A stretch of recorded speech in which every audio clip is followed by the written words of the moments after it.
ఓం నమో భగవతే శ్రీరమణాయ. నిత్య బ్రహ్మచారి. పైకి కనిపించే ప్రవర్తనను బట్టి జ్ఞానిని ఎప్పుడూ అవజ్ఞ చేయరాదని హెచ్చరిస్తూ భగవాన్ పరీక్షిత్తు కథను ఉదహరించారు. అది కురుక్షేత్ర సంగ్రామ భూమి. ఎక్కడ చూసినా పీనుగుల పోగులు, తెగిపడ్డ శరీరావయవాలు, విరిగిన రథభాగాలు, శస్త్రాలు, కవచాలు, శిరస్త్రాణాలు, తలపాగలు. నేల రక్తసిక్తమై కాబోలు తడిగా ఉంది. ఆ స్థలానికి కొద్ది దూరంలో శిబిరాలు. వాటి ముందు సాయుధులై గస్తీ తిరిగే భటులు. అర్ధరాత్రి కావడం చేత కాగడాల వెలుగే కొంతవరకు ఆ సాంద్ర నిశీధిని దూరంగా ఉంచగలుగుతోంది. ఇంతలో అటుగా ఒక వ్యక్తి నిశిత కరవాలంతో రక్షక భటుల కన్నుగప్పి ఉప పాండవుల శిబిరంలోకి ప్రవేశించాడు. అక్కడ ఒళ్ళు తెలియని విధంగా నిద్రిస్తున్న పాండవుల పుత్రులను అందరినీ ఊచకోత కోశాడు. శివ శివ, ఎంత దారుణం! అమానుషం, అధర్మం. శిరస్సుతో సహజమణితో మెరిసే అశ్వత్థామాతడు. పైగా ఆచార్య ద్రోణుని తనయుడు. సిగ్గు పని కానిచ్చి పరుగు తీశాడు పిరికివానిలా. కురుక్షేత్రం ధర్మక్షేత్రమే, కానీ యుద్ధంలో మాత్రం ఇలాంటి ధర్మ విరుద్ధ సంఘటనలు ఎన్నెన్నో, ఇరుపక్షాల కారణంగాను. ఈ ఘోర కలికి కుప్పకూలిన పాండవులు తమ పుత్ర హంతకుడు అశ్వత్థామయే అని ఎలాగో తెలుసుకున్నారు.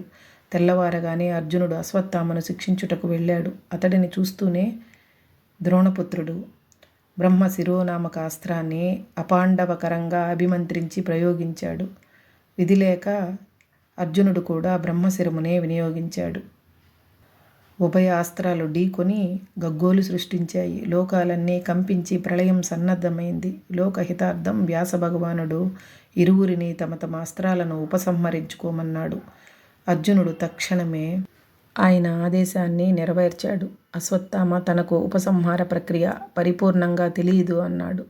పాండువంశ భార్యల గర్భములను బలిగా సమర్పిస్తూ ఆ అస్త్రాన్ని కొంత ఉపశమింపచేశాడు. పాండవ శ్రేయోభిలాషి శ్రీకృష్ణుడు కనీసం అభిమన్యుని భార్య ఉత్తర గర్భాన్నైనా కనికరించి విడిచిపెట్టమని అతనిని బ్రతిమిలాడాడు. పాషాణ హృదయుడు కరగలేదు. అస్త్ర ప్రభావం వెంటనే ఉత్తర గర్భాన్ని ప్రవేశించింది. అయితే అక్కడ భగవానుని సుదర్శన చక్రం పిండరక్షణగా వించుట చూసి నిలబడిపోయింది. కానీ ప్రసవ సమయంలో ఎలాగో వీలు చేసుకుని శిశువుని పరిమార్చింది.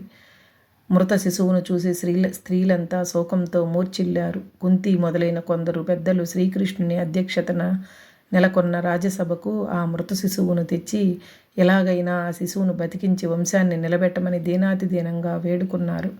ముని, యోగి సంకులమైన సభంతా ఉత్కంఠతతో వేచి చూస్తోంది. శ్రీకృష్ణుడు లేచి సభను ఉద్దేశించి, నిత్య బ్రహ్మచారి వచ్చి స్పృశిస్తే శిశువు పునర్జీవితుడవుతాడు అని ప్రకటించాడు.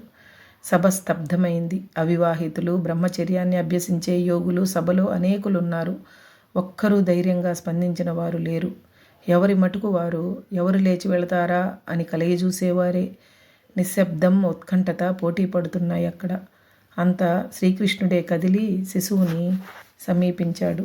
కన్నులు మూసి, నేనే నిత్య బ్రహ్మచారినైతే ఈ శిశువుకి అసువులు తిరిగి ప్రాప్తించాలి అంటూ ఆ బిడ్డను తన అమృత హస్తంతో మృదువుగా నిమిరాడు. ప్రాణవంతమై శిశువు చెలించాడు. బ్రహ్మాస్త్ర ప్రభావం పూర్తిగా శమించిపోగా అతడు పరీక్షిత్ అనే పేరుతో పెరిగి పెద్దవాడై మహారాజయ్యాడు. అష్టభార్యా సమేతుడైన శ్రీకృష్ణుడు బ్రహ్మచారి ఎలా అయ్యాడు అని సభ అంతా ఆశ్చర్యచకితులు, కొందరు అనుమాన పీడితులు అయ్యారు. సత్యం తెలిసిన విజ్ఞులు ఇలా వివరించారు. ఋతుకాలంలో తప్ప ఇతర సమయాలలో భార్యతో కూడనివాడు బ్రహ్మచారియే. అహం కరోమి ఇది భావన లేనివాడు ఏ పని చేసినా చేయనివాడు, చేయకున్నా చేసినవాడు అవుతాడు. సదా ఆత్మయందే రమించువాడు బ్రహ్మచారియే కాదు, సాక్షాత్ బ్రహ్మయే అయి ఉన్నాడు. ఇలా ఏ ప్రకారంగా చూసినా శ్రీకృష్ణమూర్తి నిత్య బ్రహ్మచారియే. హరే రమణ.